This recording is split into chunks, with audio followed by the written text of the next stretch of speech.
আসসালামু আলাইকুম। আসলাম আমার শখের রান্না বান্নায়, যে পাঙ্গাস মাছ, বড় একটা পাঙ্গাস মাছ কেটে নিয়েছি। বরবটি দিয়ে রান্না করব, করলা ভাজি করব আলু দিয়ে। এই যে মাছ দিয়ে দিচ্ছি।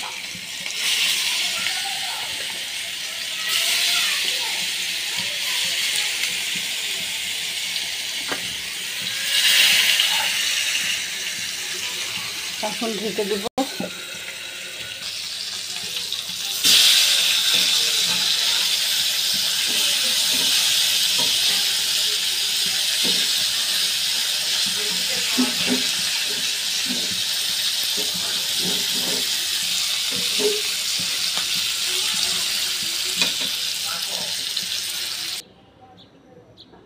মাছ ভাজা হয়ে গেছে,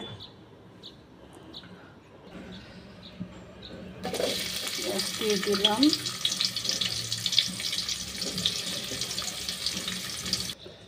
এখানে হলুদ, মরিচ, ধনিয়া, আদা, রসুন সব দিয়ে দিলাম। এখন মশলাটাকে কষায় নিব ভালোভাবে। মশলাটাকে ভালোভাবে কষায় নেব। এখানে আলুটা দিয়ে দিচ্ছি। আলুটা দিয়ে একটু কষায় নেব। এখন আমি এখানে বরবটি দিয়ে দিচ্ছি।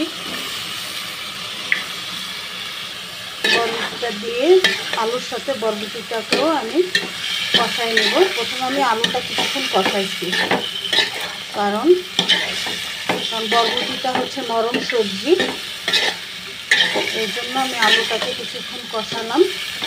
এখন বরবটি দিয়ে দিলাম।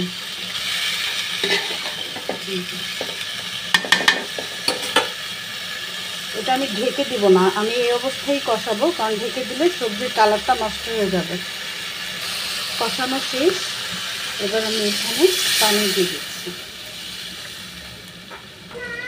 দিচ্ছি। আমি এখন 2 মিনিটের জন্য ঢেকে দিব, জাস্ট বলক আনার জন্য। বলক এসে পড়েছে।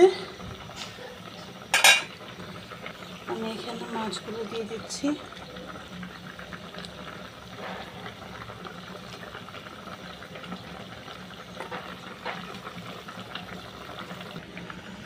এখন আমি এখানে এই যে জিরার ফাঁকি দিয়ে দিচ্ছি।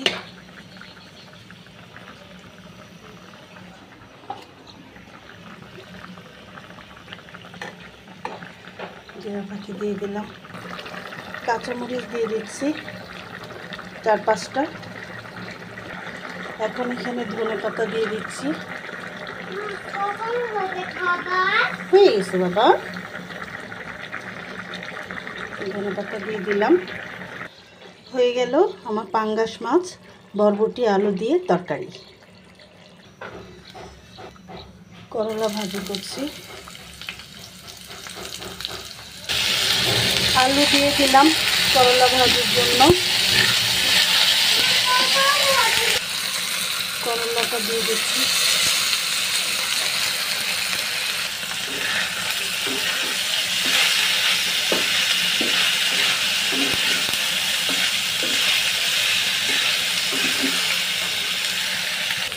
এখন এই যে এখানে কাঁচামরিচ দিয়ে দিচ্ছি।